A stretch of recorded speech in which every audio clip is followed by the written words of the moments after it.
Good morning. I am dropping in to do a quick update on the Gangsta Grannies Global um, cohort and journey. Um, this morning, where have we been? Today is Monday morning, and we are almost at the halfway mark. And man, what's my reflection for this morning? I had been up thinking about it, and in the past few days, we've talked about lightness. Um, there's a song by India Ari called I Am Light, version of that where she's singing live. I think it was at the Essence Festival with the beautiful chorus. And she says in there that light is the opposite of heavy. And we talked about that a little bit in the past few days. Part of the challenge for the ladies that have participated in this Heal Together initiative has been about challenging the heaviness that they've been carrying in life, um, challenging the boulders, and really bringing them to the table and using that as the curriculum for their healing and for learning about using the social tech healing tools. And at several times during our circle check-ins, we've talked about feeling light, like things that you've been carrying for too long. It's the Erica Badu proverbial bag lady, the stuff that we carry through life, the hurt and the pain and the frustration and the feelings that don't feel good, they feel heavy. And we talked about grieving as part of the way to get to that lightness of letting that stuff go. And that's kind of where my reflections are this morning. I've been trying to chronicle the journey and some of the significant parts in that, kind of in real time, a little bit delayed, but kind of what's been happening in the past day or so. And I think that really, the lightness is a part of what I've seen in my own life, in my own healing journey. Um, there was so much that I had to carry every day just to go through life, the things that you should be, the way that you should move through life. And sometimes those ways that I was moving through life didn't feel comfortable. It felt like working against the stream, going against the flow. Um, and it was heavy. And as I've journeyed into deeper healing myself, the lightness that comes in life, um, those things that kept me in bondage, a lot of them things that I um, put into my life. One of the words that came up was that hyper independence. And we talked about that. And, like that's not the truth. Is the truth you don't really want support, or is the truth you've been let down? And really grieving that and feeling the weight of that, but then letting it go. One of the things that's come out of our conversations was, as we finished step one, we've been dealing with 30 incidents, 30 traumatic incidents in life. And they both kind of shared that this is not everything. This is the tip of the iceberg. And part of that, no, not part of it, all of it's real. When we begin to look at how much energy life has taken us to live, we start looking at the damage, not the truth of who we are, but the damage layers that we put on, and we wear them like a costume. We keep them like luggage. Like, we realize how heavy this burden has been of carrying our hurt, our unhealed trauma. And then what begins to happen when you unpack that stuff, heal it, not just bring it up and talk about it, but talk about it in a way so that it really can heal. To learn to sit with those emotions, and they're strong. When we got ready to go out yesterday, one of them said, I had to have an ugly cry this morning. You think about it, and the grieving comes back in a wave. And at first, that wave for me was the pain of it, sitting with the pain of it, sitting with how heavy it was.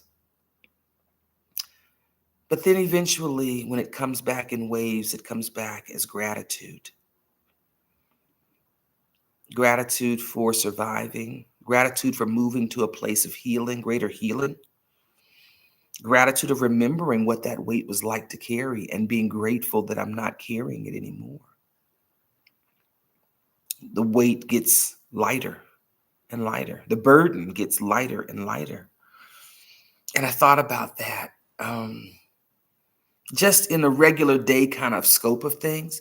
Yesterday, two of us, myself and one of the Gangsta Grannies, went to a breakfast excursion. It's at one of my favorite places in town. It's a farm-to-table restaurant. Go figure. I retired as a farmer running a farm-to-table restaurant. And I come here and I find the farm-to-table restaurant that interacts with the farmers. And we connected the minute I heard from him, because I was questioning what kind of farm to table you're talking about. People use that name and maybe doing any old kind of thing. You got one thing that you bring in from a farmer and you call it farm to table. What are you really doing? And he began to share with me about the relationships with one of the women's farmer co-ops here. You mean women farmers? You mean this restaurant supports women who are farming and using that as their means of economics? It's been my favorite place ever since. And this past year, they've moved into their newer, expanded, more fabulous location. And on top of that, they were having breakfasts. They were having quiche, one of my other favorite things. Eggs and cheese is my all-time favorite food. That combination. And as a farm-to-table restaurateur, I made lots of quiches. That was one of our specialties. And so we were heading out for breakfast. And on top of that, this past week was the maestro, ceramicist, and artist Eduardo Segovia's birthday, and they had planned an art walk ending at his home and his studio. And I was going. I was planning to go. And one of them had enough energy to be able to go with me. And as I was reflecting this morning on my day, my yesterday, I realized that it's a picture of the lightness that's coming into my life. India Ari in that version with beautiful chorus at I think it was the Ebony Essence Festival, maybe a year or two back. She says specifically, this is the opposite of heavy, the light that she's talking about. And it was even reinforced this morning because I was scrolling through Facebook up early, drinking a cup of coffee and first breakfast. And there was a clip of Rochelle Farrell, one of my all-time favorite artists. And it was specifically a clip of her saying, I am love, I am light. And as I was thinking about my yesterday, it started with us gathering. We took the car, called my regular car service and took that to the Tranvia. But as we're getting out of the car, the Tranvia is already there and the driver's already in the seat like they're getting ready to go. And I'm hoping they don't leave because it's there and I don't want to wait another 5 minutes for the next one to come. It's not that long and it wouldn't have been that big of a problem. But I wanted to get on that train because it was sitting there. And so as we run across the street, the traffic was not there so we could run across the street. And I waved at the driver like, hey, wait for me. But you've got to run and tap your card against the payment platform before you get on. And I'm very careful about doing it and making sure it reads my card because if you don't, there's a $141 fine for not swiping your card.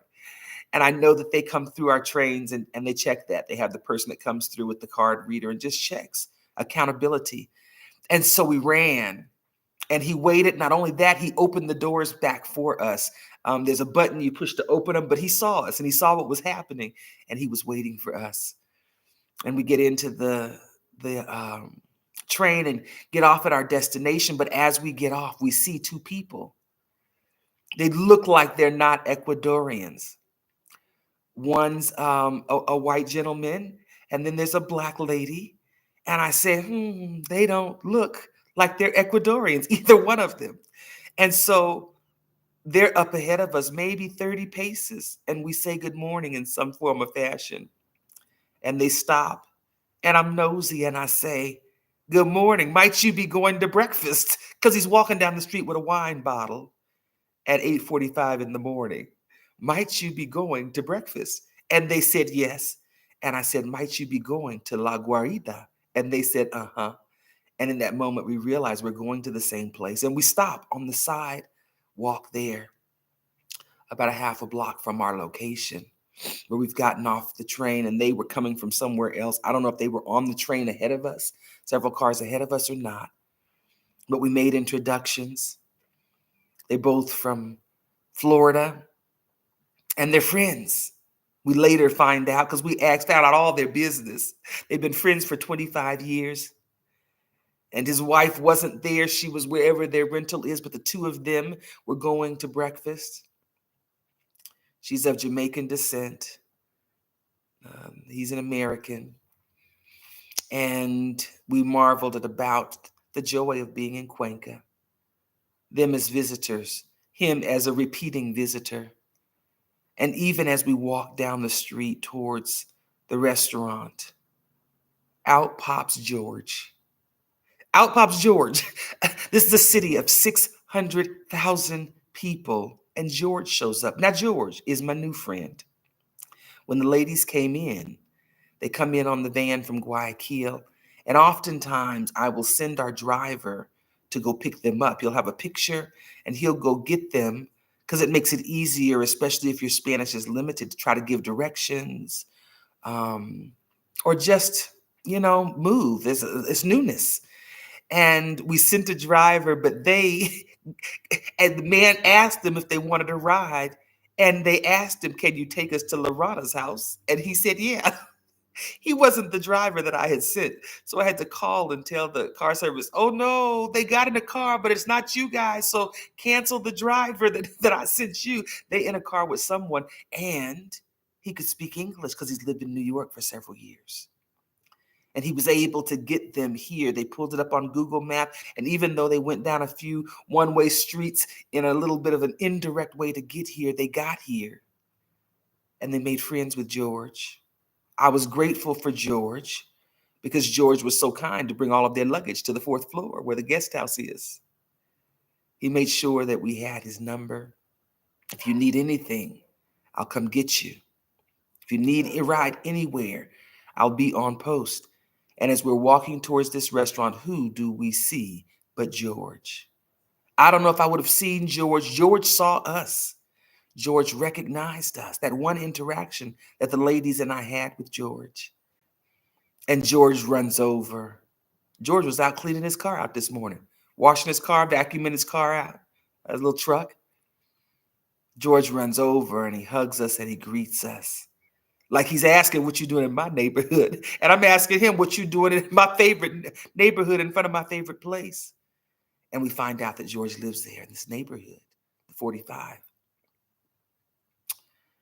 And we go and we have breakfast and we meet new friends. I sit next to a young lady or a retired lady who's been here for a year. She told me she's moving into the old location that's got 2 flats. The old restaurant location is a patrimonial home. We greeted her friend who's traveling the world, been traveling the world this past year also, young retiree. And then we went on an art walk. And one of my goals of this breakfast was to get my book. I had purchased a book almost 6 months ago. There's a book that has been published about one of my favorite people Eduardo Segovia, he's a master artist and ceramicist, painter and ceramic artist. He lives near this neighborhood. And there's been a special relationship and bond that have happened between him and the men that own La Guarida.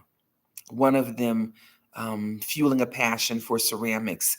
And it seems like this old master is mentoring this young man in that art.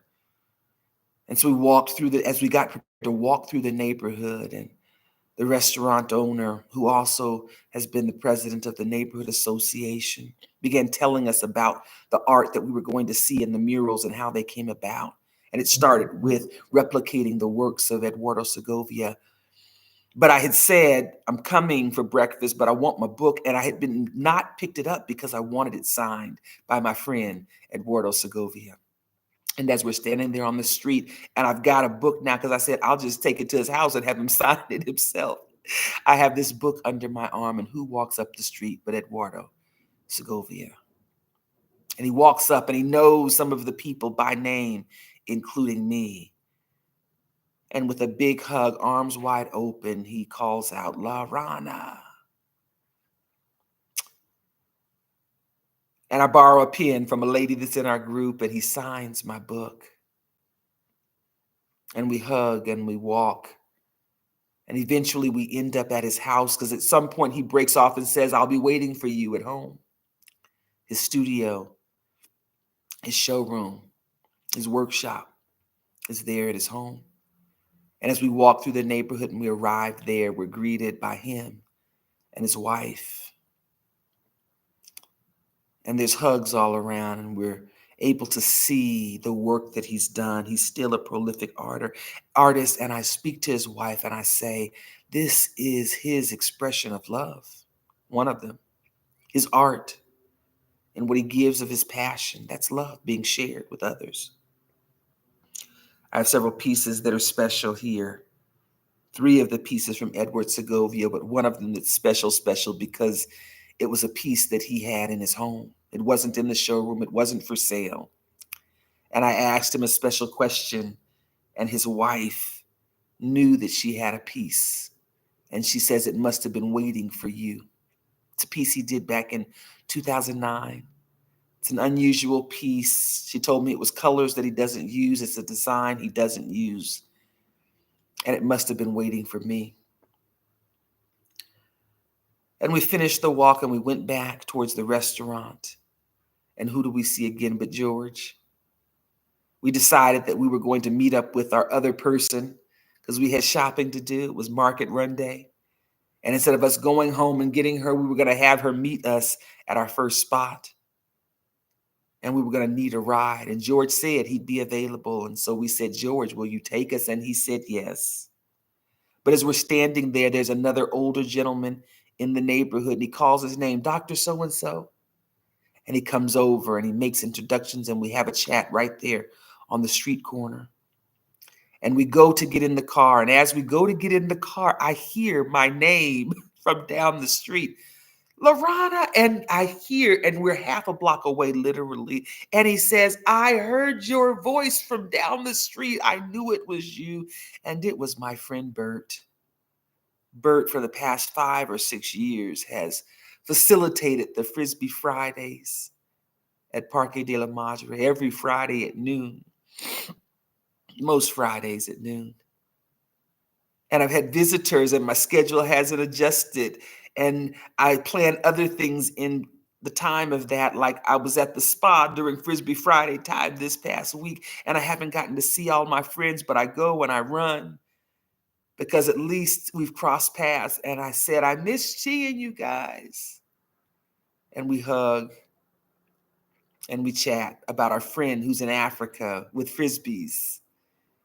Dan has shared some pictures of me in the Serengeti and in villages, Maasai villages, and he's been sharing Frisbee play with the children that he's been interacting with. And we hug and I go on. And we go on and we carry out our market, but there's friends.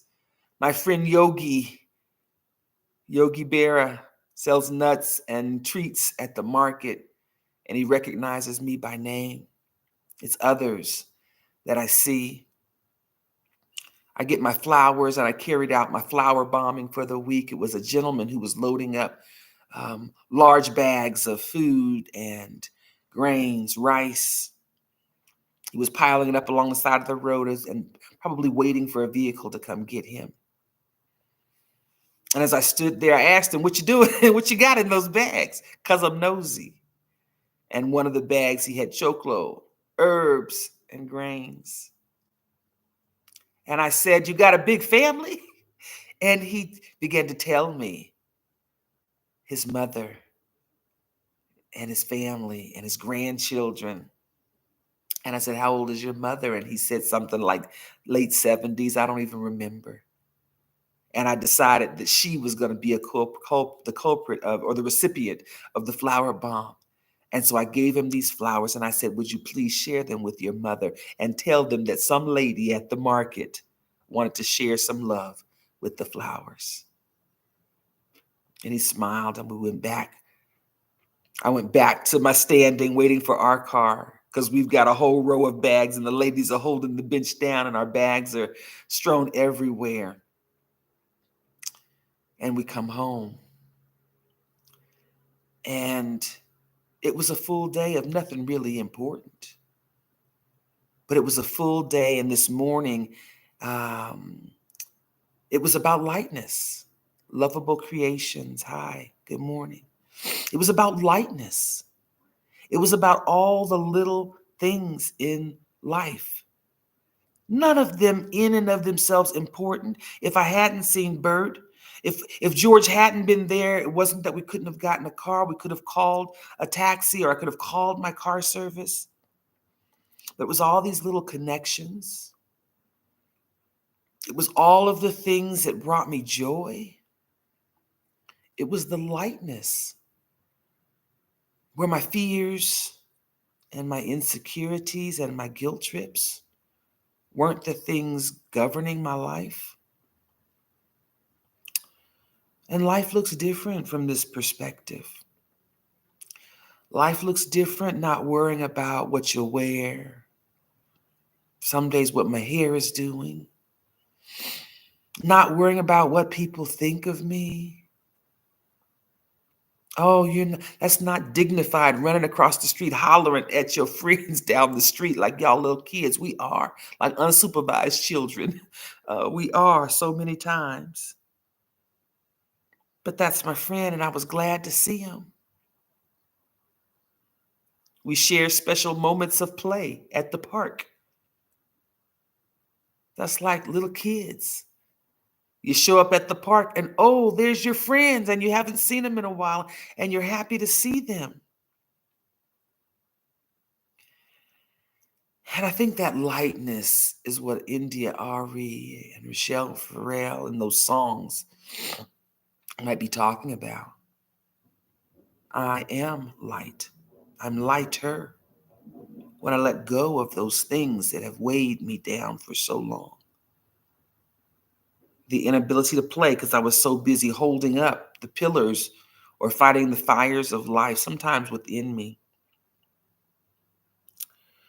And I think that's some of what the ladies have been sharing about realizing what they've been carrying.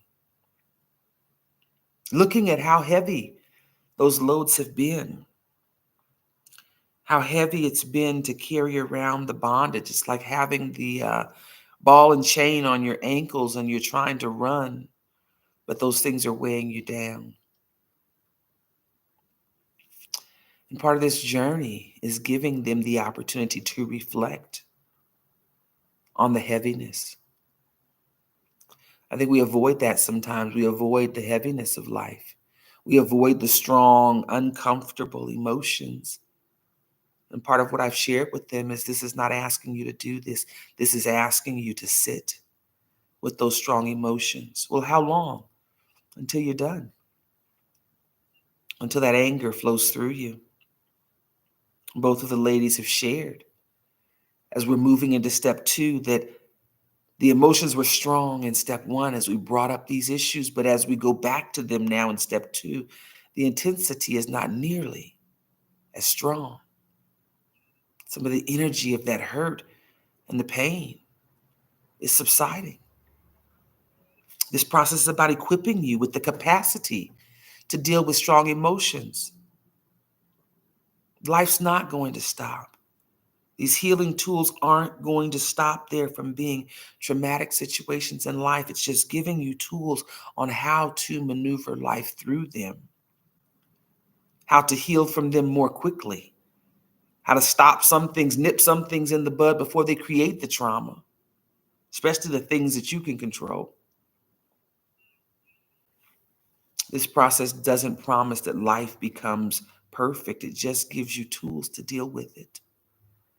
It gives you tools so that you know that you have the capacity to sit with strong emotions and still choose love and still choose light. First and foremost, for ourselves. Can I feel this strong emotion, the emotions that you feel when you've been wronged or you feel like you've been wronged, and still choose to operate in love? That's really what this work is about. That's what the work of healing is about, or perhaps should be about in my frame of values. That by healing, I have a greater capacity to interact in ways that are sustainable and loving and life embracing in community. That's the work. Because if that happens, if that begins to happen, our communities get better. If my capacity to love the unhealed parts of other people, to be able to accept greater and greater others, even in their unhealed states, the unhealed parts of them showing sometimes in life in real ways. If my capacity increases, the capacity of community increases. And I think that's what this lightness is about. If I unburden my life from the heaviness, I have the capacity to carry a whole lot more. Carry what? Love. Carry what? Patience with the unhealed parts of other people that I may interact with in life, in community. When we take those boulders out, that space in our life to free up for the things that give us joy. Yesterday, a day full of joy. And it's not a naive kind of joy because I recognize what's happening around the world and in so many places. There's tragedies of all kinds. There's things that are worthy of sadness and grief and anger and frustration. But I also realize that in my world, maybe because I'm looking for it, probably because I'm looking for it, joy is there. Joy is there in running for the train and the man waits for me. Or even getting up and plotting out an agenda for the day, an adventure for the day, and kicking it off with one of my regular drivers, probably wondering, what are they up to now? To the people at the market who I say, oh, you don't know this set of friends. This is a different set of friends than you saw the last time I was here at the market. Because the last time I was there, I had a different crew of friends visiting from the United States there with me. We were doing the same thing. But Yogi Berra said, where are they from? Where are they from? Any of them from New York? No visitors from New York this time. To my friends on the street, to George, one encounter on one day, almost 2 weeks ago.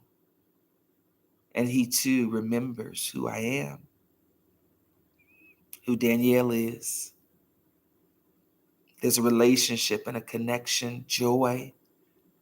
Joy, because we had somebody to take us to the Monai. We didn't have to wait for a car. And as we drive up, I say, there's Weta. And he, as we get out the car trying to cross this street, 4 lanes of traffic, is saying, Weta, hello there, from across the street, so that she gets some of this joy of seeing George and having George help us in his way again. It's the lady that helped us with our cell phone, getting the ladies' chips installed so they have some additional service. It's the joy of seeing my Frisbee Friday friends and us talking about the joy that we're having, not only here in Cuenca, but all the way in Africa, because there's Frisbees flying there. He's the inspiration for that joy. It's all of the things that we can fill our lives with when we begin to lift those burdens. And I think that's what Rochelle Farrell was singing about, what India Ari was singing about, but what the ladies are experiencing. What happens if you take those boulders and unbury them and let those things flow freely until they're gone? Life opens up new space, and you can choose to fill it with things that are loving and that give joy. So this morning, that's really what my commentary is on the Gangsta Grannies global journey so far with this cohort. This is a journey to lightness. And it's a journey to see what you can fill life with when you take those boulders out of your life. What kind of joy you can feel. The ladies got to experience some of the joy, one of them in real time, but the other one in past time. We had agreed to bring her meal to her, but it was too hot. They were cooking the second seating for breakfast. And so the owner of the restaurant and his partner and one of the others from the restaurant brought it to us. They came all the way to our side of town, and it's far to our side of town. They brought us the food. They brought us some extras. They went to the park and walked by the river for a short while and then came in for tea.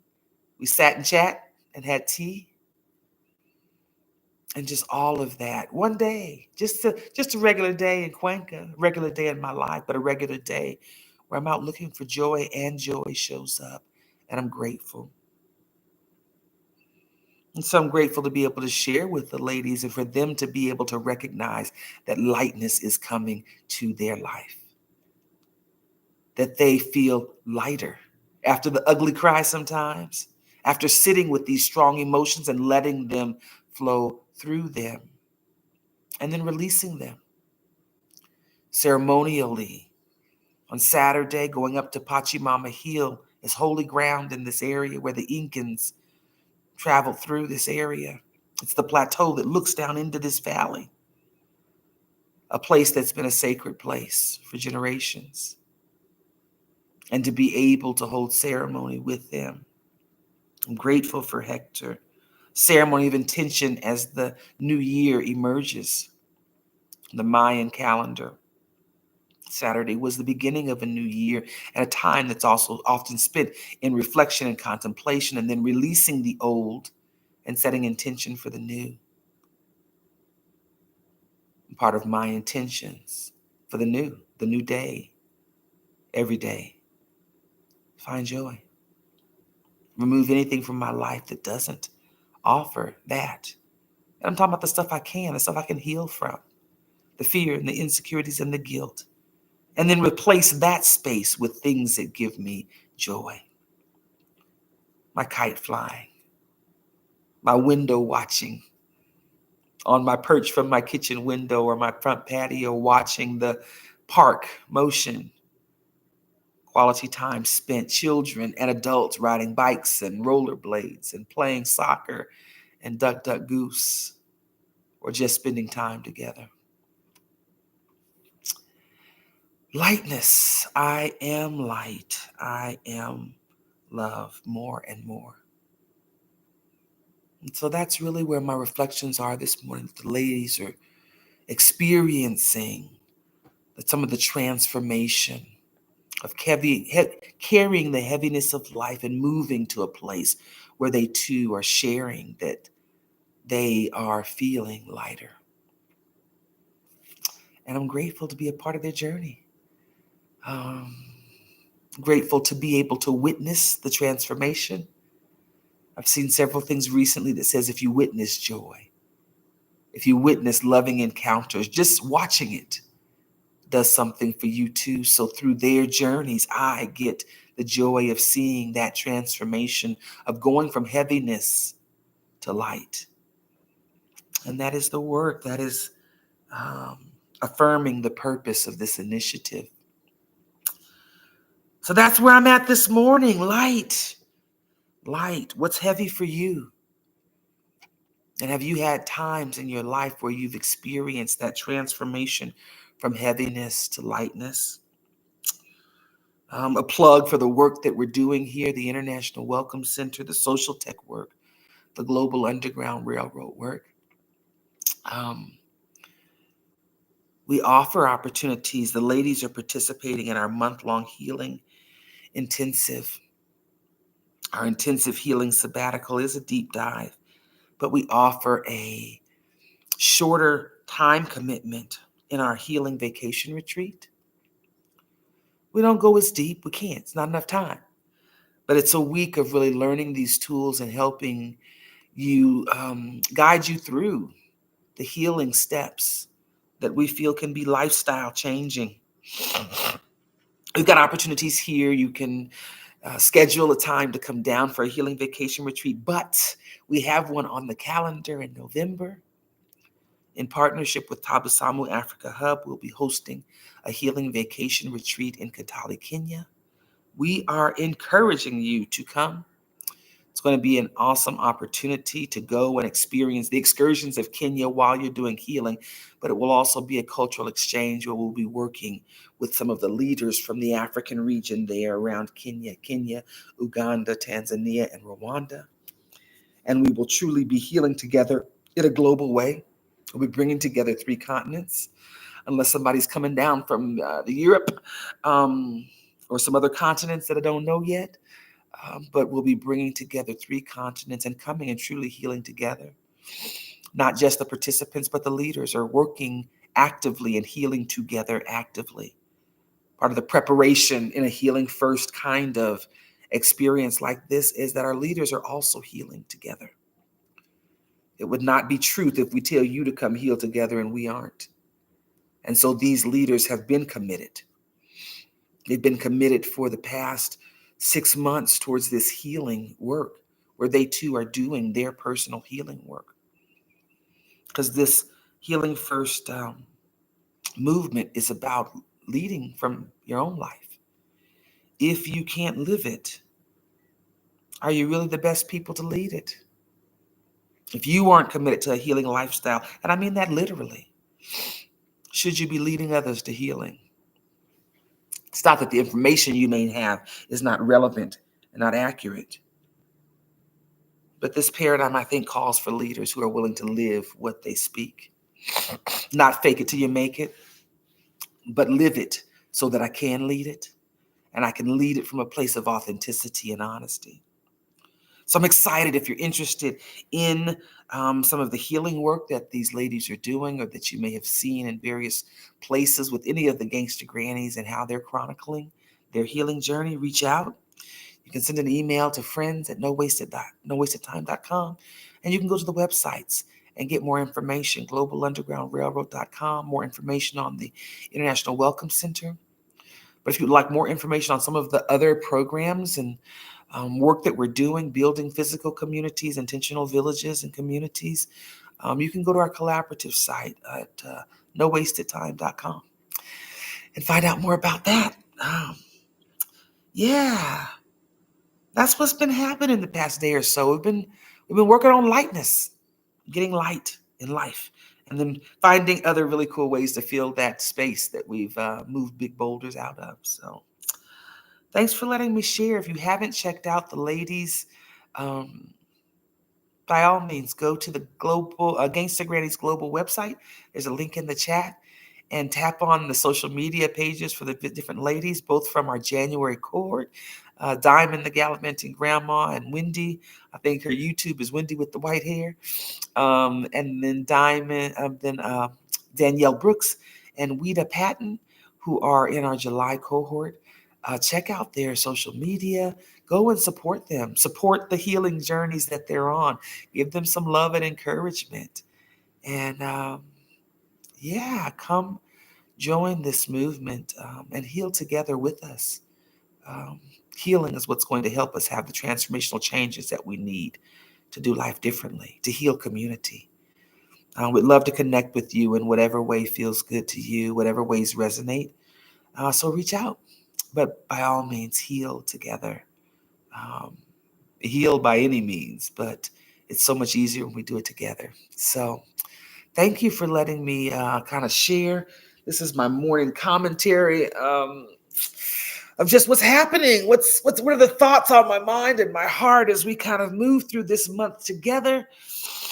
Um, we'll be getting together this morning for our circle time and digging a little deeper into the healing work that the ladies are doing. And I'm sure you'll be hearing from them because they're posting daily some commentary on what's happening in their life and some of the lightness that they're experiencing in this transformation. But reach out. That's all I got for this morning. Thanks for letting me ramble and share what's kind of on my mind and my heart and reflection.